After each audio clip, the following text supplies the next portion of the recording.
Hello. All right, so I'm a dual person. I was born Canadian and British, so while I'm extremely nice, I'm even more passive aggressive. Yeah. Because I get to choose where I live, many British people ask me, Rebecca, you're from such a beautiful country. What are you doing in this godforsaken shithole?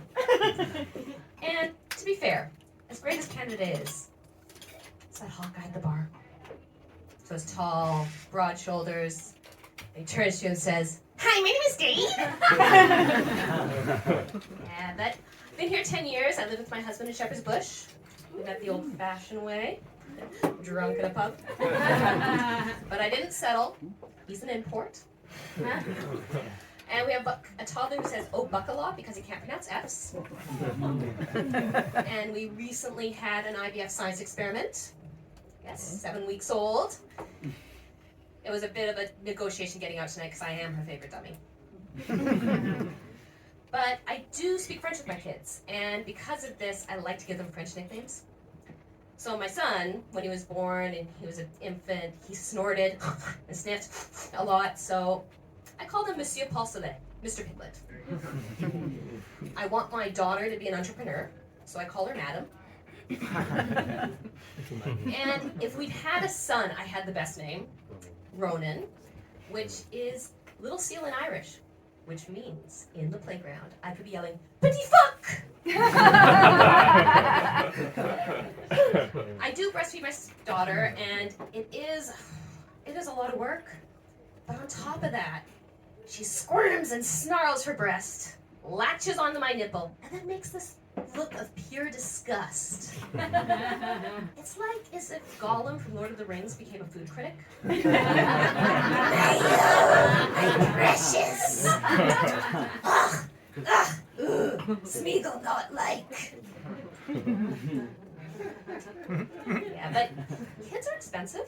How many people here have kids? Okay.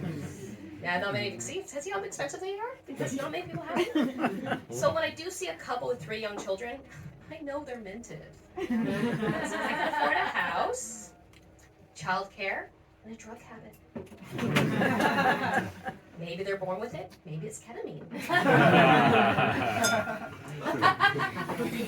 But the one thing parenthood has kind of brought to terms with me, for me, is, man, your obsession with your penises. I didn't really get it, like hands down trousers in Publix, unsolicited dick pics, and then I had a son. And truth be told, they emerged from the womb holding a stiffy. Yeah, no, infant penises, full hydraulics, functional. It's like they're there, and you're like, whoa, what? And my son, he's a toddler now, his favorite position for his penis is in the waistband of his trousers, weeing everywhere. Yeah, no, I'm on tip surveillance. Professional headhunter.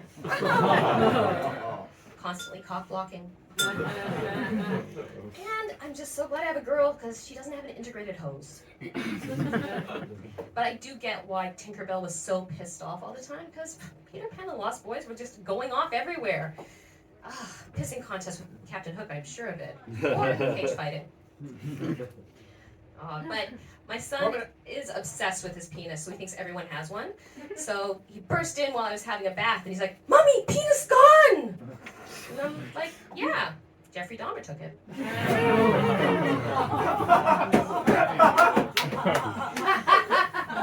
But there is one thing on sexual deviance, is that the police are not policing flashers well, right? But there is an untapped resource.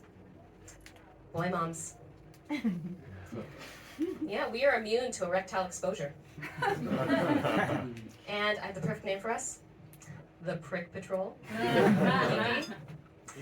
And we also have gentle parenting. Sorry, I mean passive-aggressive comments. So we'll be in that park, fueled with wine, ready, and saying, no one wants to see that. Oh, wow, an erection! Doesn't happen often, does it? And we've seen better. And with that, I'll leave you with my one IVF regret. I'll never have the pleasure of telling my kids their accidents.